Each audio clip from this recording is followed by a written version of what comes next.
président américain Donald Trump a appelé à une démilitarisation complète et immédiate du Hamas dans le cadre de la deuxième phase de son plan visant à mettre fin à la guerre à Gaza.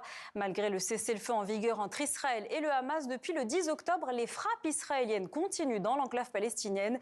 12 personnes ont été tuées après des bombardements israéliens, selon la défense civile. Lou Bureau.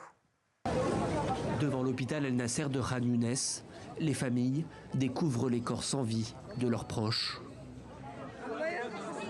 Quelques heures plus tôt, ils ont été visés par une frappe de l'armée israélienne.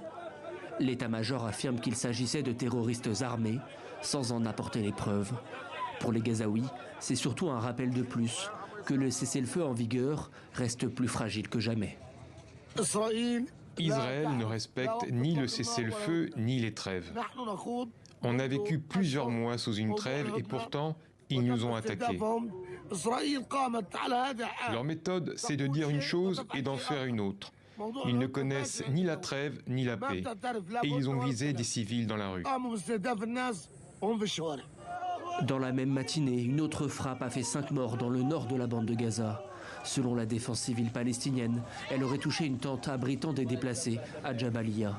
L'armée israélienne, qui contrôle toujours plus de la moitié de la bande de Gaza, accuse également le Hamas d'avoir violé le cessez-le-feu.